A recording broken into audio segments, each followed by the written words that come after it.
오늘 본문의 말씀은 시어머니인 나오미가 그 두 며느리에게 고향 땅으로 자꾸 돌아가라고 권면을 하고 있습니다. 돌아가라는 그 이유도 또 되고 있습니다. 그 돌아가는 이유를 그 형수치수제라는 그 제도를 얘기하면서 돌아가라고 얘기합니다. 즉 그 두 며느리를 그 아이를 낳게 하기 위해서는 먼저 어머니가 그 먼저 돌아간 남편의 동생들을 생산해서 그들이 자라나서 결국은 다시금 그들과 결혼해서 그 자녀를 낳게 하는 것인데 도무지 그것은 불가능한 일이므로 돌아가라고 말하고 있습니다. 자, 그러면 이 본문을 보면서 분명히 이 시어머니 나오미가 두 며느리를 데리고 유다 땅으로 돌아가서 살아계신 하나님으로 하여금 그들로 섬기게 할 수도 있는데 그들이 돌아가게 되면 모압 땅으로 돌아가서 우상을 섬기게 될 것이 뻔한데 왜 그들로 하여금 돌아가게 할까 하는 궁금증을 갖게 합니다. 그러한 의문을 갖게 합니다. 그리고 오늘 본문 14절을 지나서 15절을 보면 결국 그 두 며느리들 중에 하나는 돌아가게 됩니다. 그 오르바는 돌아갔는데 15절에 이렇게 말하고 있습니다. 나오미가 또 가로되 보라 내 동서는 그 백성과 그 신에게로 돌아가나니 너도 동서를 따라 돌아가라. 분명히 15절에 그 며느리 하나가 돌아가서 다시 우상으로 돌아가게 될 것이 너무나도 뻔한데도 불구하고 오히려 그 며느리를 데리고 가서 살아계신 하나님을 섬겨야 되게 할 텐데 돌아가라고 얘기하고 있는 것입니다. 자, 왜 나오미인 며느리들에게 돌아가라고 했을까요? 왜 그것도 자꾸 돌아가라 몇 번씩이나 본문에서 반복했을까요? 바로 이 나오미가 그들에게 며느리에게 돌아가라고 한 것은 바로 다름 아닌 역설적으로 전도의 초청이었습니다. 오히려 부르시는 것이었습니다. 그러면 왜 이렇게 불렀나요? 자꾸 그들에게 반복을 하고 있습니다. 너희들이 나를 바라보고 따라간다면 너희들이 실망할 수밖에 없다. 그러나 너희들이 살아계신 하나님을 바라보고 따라온다면 그것이 너희에게 축복의 길이 될 것이라는 것을 이렇게 돌아가라고 얘기하면서 그들로 하여금 부르시는 부르심인 것을 깨달을 수가 있습니다. 즉 나오미는 시어머니를 바라보지 말고 살아계신 하나님을 바라보고 쫓아올 수 있도록 그들로 하여금 현실은 아무것도 없다라는 것을 그들에게 그 두 며느리에게 이렇게 말하고 있는 것입니다. 어떻게 보면 이 두 며느리들을 억지로 강제로 데려가서 혹시라도 거기서 실망하게 되고 다른 기대감이 충족되지 못하여서 다시 돌아갈 것을 염려한 나머지 이렇게 부르시는 것일 수도 있습니다. 그러면 이것이 과연 이렇게 부르는 것이 합당한 것인가? 신약 성경을 보면 이렇게 부르는 것이 하나님께서 우리를 부르는 방법인 것을 확인할 수 있습니다. 예수님께서 그렇게 하셨습니다. 마태복음 8장에 보면 한 서기관이 예수님에게 나옵니다. 예수님을 향하여 나도 이제 예수님을 따라가겠습니다. 그렇게 요청을 합니다. 그런데 예수님께서는 오히려 그에게 그래 잘했다. 결정 잘했다. 이제부터 나를 따라오라. 그렇게 얘기하지 아니하시고 공중의 새도 깃들 곳이 있고 여우도 그 거할 곳이 있는데 인자는 머리 둘 곳이 어떠다. 이렇게 말씀하고 있는 것입니다. 그 서기관에게 오히려 너가 나를 무엇 때문에 따라오는지 확인하고자 한다. 나를 따라오게 되면 고생이다. 정말 있을 곳도 없다. 그것을 그에게 얘기하면서 그럼에도 불구하고 진정으로 우리 예수님이 좋고 예수님의 귀한 은혜를 붙잡기 위하여 따라온다면 그때 따라오라고 말했던 것입니다. 즉 거할 곳이 없고 있을 곳도 없지만 그 예수님이 친정 좋아서 따라오도록 부르셨던 것입니다. 누가복음에 보면 이러한 부르심이 두 가지로 나타납니다. 어떻게 부르셨냐면 예수님이 지나갈 때마다 그 많은 군중들이 몰려옵니다. 그래서 예수님의 군중이 몰려오는 것을 어떻게 보면 기뻐하지 않았습니다. 그래서 예수님이 군중들이 막 몰려오는 그때 우정 뒤로 돌았습니다. 우정 뒤로 돌아서서 그 군중들을 향하여 이렇게 말합니다. 너희들이 누구든지 예수님을 따라오는 것은 자유입니다. 누구든지 나를 따라오려거든 자기를 부정하고 자기 십자가를 지고 따라올 것을 그 군중에게 말하고 있습니다. 즉 그냥 따라오지 말고 이제 따라오려거든 내가 좋아하는 것을 다 버리고 십자가를 지고 예수님에게 따라오라는 것입니다. 예수님의 이 말씀 때문에 그 군중이 두 가지로 갈라집니다.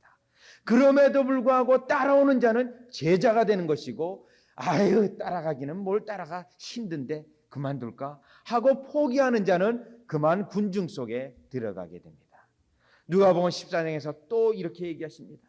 군중들이 막 몰려옵니다. 예수님께서 우종 뒤로 가시던 길을 돌아서서 다시 십자가의 말씀을 하시고 두 가지 예수님의 비유 말씀을 하게 됩니다.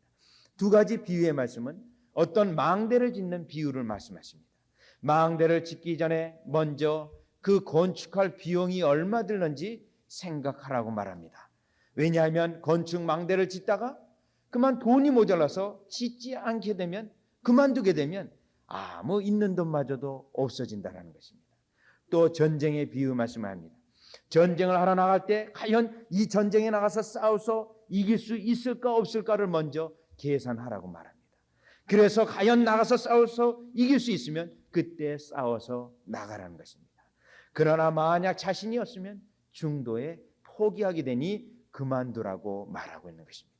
즉 예수 그리스도를 따라가기 전에 이 예수님의 귀한 것이 얼마나 소중한 것인 것을 깨닫고 그때 따라 나설 것을 우리에게 촉구하는 말씀인 것입니다.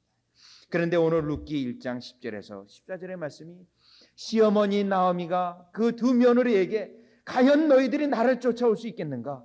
과연 살아계신 하나님을 바라보고 쫓아올 수 있겠는가를 확인하고 부르기 위하여 나를 따라오면 아무 소망이 없다고 며느리들에게 얘기하고 있는 것입니다. 오늘 주님께서도 우리를 부르실 때 이와 같이 부르십니다. 어떻게 보면 예수님을 따를 때 부귀영화가 약속된 것이 아니고 때로는 고난이 때로는 어려움이 우리 앞에 있을 수 있습니다. 그럼에도 불구하고 그 예수님이 귀하고 우리에게 생명인 것을 우리가 깨닫고 오게 하기 위하여 오늘도 우리에게 십자가를 질 수 있겠는가? 또한 우리 자신을 부정할 수 있겠는가? 하고 이렇게 부르시고 있는 것입니다. 따라서 오늘도 이렇게 부르실 때 여러분들은 과연 우리가 예수님의 비유의 말씀처럼 주님 저는 지금 가지고 있는 그건 모든 것을 다 포기한다 할지라도 예수님이 좋습니다. 예수님이 귀합니다. 그것을 따라가겠습니다. 라고 고백하는 여러분들이 되시기를 주 예수 그리스도의 이름으로 축원합니다. 그런데 때로는 예수님을 따라가던 자들이 있습니다. 그런데 이러한 나오미가 며느리들에게 한 그 가정 없이 따라간 자들도 있습니다. 그 대표적인 인물이 가룟 유다입니다. 가룟 유다는 예수님을 따라갔을 때 그는 큰 어떤 부자가 되기를 소망했습니다. 어떻게 보면 큰 명예를 얻기를 원했습니다. 근데 예수님을 3년 반 동안 공생의 시절에 다 다녀고 나서 보니 이거 결국은 아무것도 얻어지는 것도 없고 생각한 만큼 그렇게 부자가 되는 것도 아니고 모든 것이 다 수포로 돌아가는 것 같습니다. 그때 그는 마지막에 생각을 하나 하게 됩니다. 돈도 생기지 않냐고 이게 마지막에 어떻게 할까 하다가 예수라도 팔아서 본전 생각이 나니 예수라도 팔아서 본전이라도 건지자 라는 생각을 가지게 됩니다. 그래서 예수님을 팔게 됩니다. 여러분 예수님을 팔게 될 때 그 예수를 잡아 죽이려고 했던 자들이 유다에게 와서 흥정한 것이 아닙니다. 오히려 가룟 유다가 먼저 그들에게 가서 예수를 넘겨주면 얼마를 주겠느냐 이렇게 얘기하고 결국은 예수를 팔게 되는 것입니다. 즉 예수님을 따라갔을 때 헛된 소망과 헛된 생각으로 따라가다가 그렇게 결국은 예수님을 팔게 되는 그러한 어려운 아주 불행한 일을 그에게 있게 되는 것입니다. 따라서 오늘 이 나오미는 우리에게 또 반복하고 있습니다. 과연 하나님을 따라갈 때 우리 앞에 있는 많은 어려움들 때로는 인간적인 소망이 없다 하더라도 하나님을 따라가는 사시는 하나님을 섬기는 것이 가장 귀하고 좋은 것으로 깨달아 따라오겠느냐라고 우리에게 말하고 있는 것입니다. 오늘 우리는 예수님이 우리를 부르신 그런 부르심과 같이 나오미가 우리를 불렀던 그 부름과 같이 그럼에도 불구하고 우리는 주님을 따라갑니다. 우리는 살아계신 하나님을 섬깁니다. 이 땅에 무엇이 없다 할지라도 우리는 살아계신 하나님으로 만족하고 따라가겠습니다. 라는 고백이 여러분들에게 있기를 주 예수 이름으로 축원합니다. 두 번째, 오늘 본문을 다시 한번 주의 깊게 보면서 오르바라는 며느리는 이러한 나오미의 부르심에 하나님의 초청에 대해서 그는 응답하지 않았습니다. 14절을 보시면 그들이 소리 높여 다시 울더니 오르바는 그 시모에게 입맞추되, 오르바는 자신의 고향으로 돌아가게 되었습니다. 그런데 시어머니에게 입을 맞춥니다. 안녕 인사를 하고 돌아가는 모습을 봅니다. 즉 시어머니를 나오미는 사랑했을지는 모르지만 그 시어머니가 섬기는 그 하나님까지는 아직 사랑하지 못하고 있는 그의 모습입니다. 시어머니의 그 백성을, 하나님의 백성을 사랑하지 못하는 그의 모습이 나와 있습니다. 또 어떻게 보면 나의 모든 동족을 포기하고 또 나의 친척을 포기하고 모든 것을 포기하고 어머니를 따라가는 그러한 헌신의 결정이 아직 일어나지 않았던 것입니다. 그래서 이 며느리는 코앞에 구원의 놀라운 구원이 있었음에도 불구하고 코앞에서 구원을 놓치게 됩니다. 이 시어머니를 따라가서 그 하나님을 섬기게 되면 그 만왕의 왕이신 하나님께서 놀라운 복을 주실 터인데 바로 그 축복의 목전에서 그만 포기하고 말았습니다. 신약 성경에서도 이런 예가 나옵니다. 누가복음 18장에 보면 부자 청년인 관원이 하나 나오게 됩니다. 이 청년 관원은 영적인 것에 관심이 있었던 청년입니다. 그래서 늘 어찌하여야 영생을 얻을까 하는 큰 중대한 문제 때문에 고민하던 자였습니다. 그러던 자가 예수님 앞에 나왔습니다. 예수님 앞에 나와서 자기 자신이 하나님을 섬겨온 것과 계명을 지킨 것에 대해서 말씀하면서 어떻게 해야 영생을 얻을 수 있겠습니까? 라는 질문을 했습니다. 근데 예수님이 그 청년에게 이렇게 대답합니다. 너의 모든 소유를 다 팔아 가난한 자에게 주고 나를 따르라. 이렇게 말했습니다. 그 청년은 아마도 하나님을 섬기면서 그 마음 한구석에는 그 재물에 대한 욕심이 굉장히 컸습니다. 그래서 예수님은 이미 그 심령을 알기에 그 재물이 장래 예수님을 따라간다 하더라도 다시 재물 때문에 떨어져 나갈 것을 아시기에 그 걸림돌인 재물을 다 포기하고 예수님을 따라올 것을 그에게 말했던 것입니다. 그러나 그 청년은 그 큰 근심을 하면서 예수님을 떠나가게 되었습니다. 예수님을 따라가고는 싶지만 아직도 재물의 마음이 있기에 예수님을 따라가지 못했던 것입니다. 즉 예수님의 초청에 대하여 응답하지 못하게 되었습니다. 예수님께서 또한 비유 말씀 누가복음 14장에 보면 비유의 말씀을 듭니다. 잔치 비유를 듭니다. 잔치를 비유를 들면서 그 잔치에 초청하는 비유를 들었습니다. 많은 사람들이 잔치에 초청을 받습니다. 그런데 오지 않는 부류가 있습니다. 그 오지 않는 부류는 나는 밭을 샀으니 나가 보아야 하겠노라. 내가 밭을 샀는데 그 밭을 통해서 큰 농사를 짓고 돈을 벌어야 되겠기에 나는 나갈 수 없습니다. 또 한 사람은 이렇게 말합니다. 소 5겨리를 샀으며 시험하러 가니. 또 한 사람은 나는 장가를 들었으니, 특별히 구약성경에 보면 장가를 든 사람은 1년 동안 군 복무를 면제해 줍니다. 즉 아내를 기쁘게 하기 위하여 그러한 법이 있는데 마치 그는 장가를 들었으니 아내를 기쁘게 하기 위하여 갈 수 없습니다. 이렇게 말하는 것이죠. 즉 다 모두 다 자기 자신의 형편과 개인적인 그러한 이유 때문에 초청에 응하지 아니하는 모습을 보여주고 있습니다. 오늘도 때로는 우리가 오르바처럼 하나님의 귀한 초청이 있는데 내 자신을 돌아보면서 하나님의 어떤 초청에 대하여 귀한 초청에 대하여 우리가 나오지 않냐고 응답하지 않는 경우가 있을 수 있다라는 것입니다. 그것은 실로 어리석은 것입니다. 오늘 오르바는 바로 그 하나님의 놀라운 복이 있는데 그 초청에 응답하지 못해서 구원의 은혜도 누리지 못하고 하나님께서 주시는 은혜도 누리지 못했습니다. 오늘 우리는 이 오르바의 경우를 보면서 오늘도 우리 주위에 많은 이러한 자들이 있는데 이러한 자들을 어떻게 하든지 하나님의 은혜로 권면해서 하나님의 은혜 가운데 돌아오게 해야 될 줄 믿습니다. 또한 우리 자신을 돌아보면서 하나님이 이렇게 귀한 것을 마련해 두고 우리를 부르시는데 내가 혹시라도 그 초청에 응답하지 아니하는 그러나 어리석음을 범하지 아니하도록 우리 스스로를 돌아보아야 될 줄 믿습니다. 다시 본문으로 돌아오셔서 오르반은 이렇게 갔지만 오늘 본문에 나와 있는 또한 며느리가 있는데 그 며느리는 드디어 응답을 했습니다.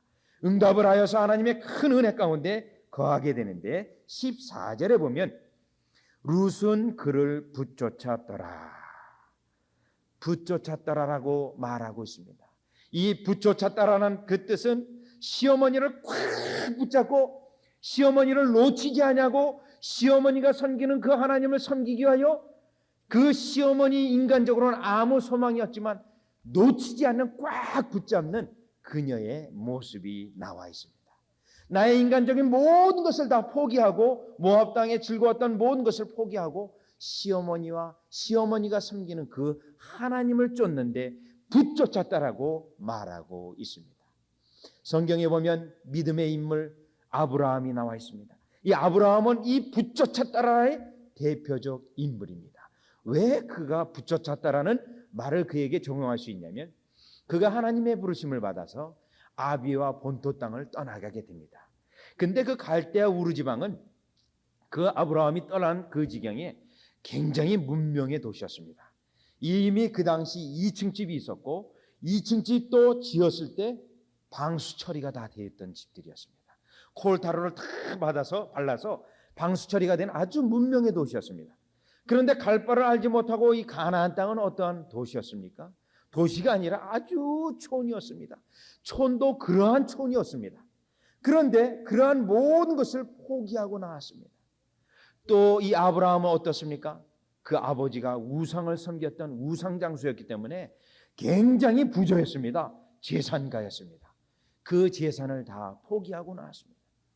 또한 그 아버지는 우상장수였기 때문에 우상을 섬기던 자였습니다. 그런데 어떻게 했습니까? 그 아버지를 설득해서 그 아버지의 우상장수를 다 포기하고 아버지와 함께 나오는 그의 모습을 보게 됩니다. 창세기 11장에 보면 나오다가 그만 병에 들어서 아버지는 돌아가시고 그 아브라함은 계속 조카와 함께 그 길을 가게 됩니다. 즉 이 아브라함은 모든 것을 포기하고 그 문명의 모든 것을 포기하고 하나님을 붙쫓았던 그러한 인물입니다. 오늘 본문에 있는 바로 이 룻이 하나님을 섬기기 위하여 그 어머니를 꽉 붙잡고 따라가는 모습을 증거하고 있는 것입니다. 특별히 구약성경 스가랴서 8장 21절 23절 오늘 여러분들이 함께 읽었던 교동문을 보면 이러한 붙잡는 역사가 기록이 되어 있습니다. 21절을 보시면 특별히 21절을 보면 이 성읍 거민이 저 성읍에 가서 이르기를 우리가 속히 가서 만군의 여호와를 찾고 여호와께 은혜를 구하자 할 것이면 나도 가겠노라 하겠으며 나도 가겠습니다. 그 은혜가 거기 있습니까? 나도 가겠습니다 하고 붙잡는 역사에 대해 증거합니다. 그런데 어떻게 붙잡습니까? 23절을 보시면 만군의 여호와가 말하노라 그날에는 방언이 다른 열국 백성 10명이 유다 사람 하나의 옷자락을 잡을 것이라. 지금 그 하나님을 찾고자 하는 그 백성이 10명이 하나님을 찾고 이미 구하는 그 유다 백성 한 사람을 붙잡습니다. 여러분 10사람이 한 사람을 붙잡게 되면 어떻게 되죠? 막 너도 붙잡고 나도 붙잡고 막 옷이 일로 가고 절로 가고 아유 옷 찢어져 붙잡지 마. 마치 그러한 역사입니다. 저는 이 본문을 보면서 이 교동문을 우리 함께 합독하면서 우리 주님의 기쁜 교회가 이러한 역사가 있으기를 바랍니다.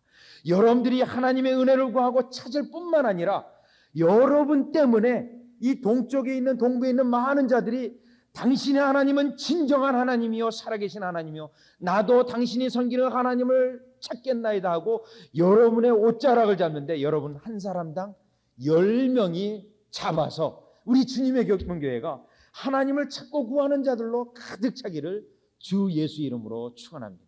여러분도 심령에 이러한 역사가 있으시기를 이 예언의 말씀이 이 신약에 대한 이 예언의 말씀이 우리 주님의 기쁜 교회에 임하기를 간절히 또한 기도하시기를 바랍니다. 이것이 바로 붙잡는 역사인 것입니다. 베드로와 안드레는 이렇게 붙잡았습니다. 예수님이 불렀을 때 예 하고 붙잡으면서 그는 모든 그물을 내어버려 두었습니다. 그러다 보니 때로들은 이렇게 많이 붙잡는 역사가 있는데, 또 어떤 제자는 붙잡을 때 연기 신청한 제자도 있었습니다. 마태복음 8장에 보면 내가 주님을 붙잡는 건 확실한데 좀 나중에 할 수 없습니까? 라고 연기 신청을 한 사람이 있는데, 그 사람은 이렇게 연기 신청을 했습니다. 우리 아버지를 장사한 후에 우리 예수님을 따라가겠습니다. 이렇게 말하는 자가 있었습니다. 그러면 그 유대의 그 관습을 보면 사람이 죽으면 그 당일날 매장을 해야 됩니다. 그런데 그 제자는, 예수님을 따라갔던 그 자는 아직 아버님이 돌아가신 상태가 아닙니다. 즉 아버님이 돌아가신 후에 예수님을 따라가겠습니다. 이렇게 연기 신청을 하였던 것입니다. 근데 예수님께서는 단호하게 지금 쫓아라, 지금 나를 붙잡아라. 그만큼 아버지보다도, 육신의 아버지보다도 귀한 나를 붙잡으라고 했던 것이었습니다. 우리는 주님을 붙잡을 때 이렇게 꽉 지금 붙잡고 가야 될 줄 믿습니다. 요한복음 6장 66절에 그 예수님의 말씀에 많은 제자들이 예수님을 따라가기를 포기했습니다. 그래서 예수님이 제자들에게 이렇게 말합니다. 12제자에게 너희도 가려느냐? 마치 이제 너희도 가려면 가? 이렇게 말씀하셨습니다. 그때 베드로가 예수님, 가기는 어딜 갑니까? 영생의 말씀이 여기 있는데 어딜 갑니까? 이 귀한 예수님을 떠나서 어디를 간단 말입니까? 하고 다시금 예수님을 붙잡았던 그들의 모습이 있습니다. 사도행전 17장에서도 그랬습니다. 사도 바울이 아덴에 가서 복음을 전했습니다. 부활의 도를 전했습니다. 그때 많은 사람들이 기롱되며 조롱하며 우습게 여겼습니다. 그런데 그들 중에서 한 두 사람이, 여자 하나하고 간원이 하나 나오겠는데, 그때 어떤 역사가 있냐면 17장 34절에 보면 바울을 친하여 믿으니, 즉 바울을 꽉 붙잡으면서 이제 나도 예수를 믿겠다라고 바울 앞에 바울을 꽉 붙잡는 역사가 있었습니다. 즉 이 도야말로 내가 생명의 도요, 내가 생명을 건 만큼 중요한 도인 것을 깨달았기에 그 사도 바울을 꽉 붙잡는 역사였습니다. 여러분, 우리가 믿음의 도에서 하나님이 주시는 은혜에 대해서 이렇게 귀하게 여기고 붙잡아야 됩니다. 어떨 때는 생명을 놓고 붙잡아야 됩니다. 제가 아는 한 집사님은 이 생명의 도의 귀한 것을 깨닫고 꽉 붙잡는 역사가 일어났습니다. 그런데 이 붙잡을 때 반대가 일어나게 됩니다. 그 남편이 교회를 못 가게 하는 것입니다. 그래서 신발을 감췄습니다. 신발을 감춰도 자꾸 가니까 이번에는 아예 대문을 잠갔습니다. 대문을 어떻게 잠갔냐면 바깥에서, 안에서 잠그는 것이 아니라 바깥에 잠궈버렸습니다. 그러니까 이분이 예수님을 사모하고 어찌할 바 모르니까 결국은 그 장독대로 위에서 이웃집 장독대로 넘어가지고 맨발로 교회를 가는 것이었습니다. 그만큼 예수 그리스도가 귀하고 그 은혜가 귀하기에 그러한 위험도 무릅쓰고 창피도 무릅쓰고 예수님을 붙잡았던 것이었습니다. 여러분, 요즘 TV에 보면 중국의 그 탈북자들이 보이지 않습니까?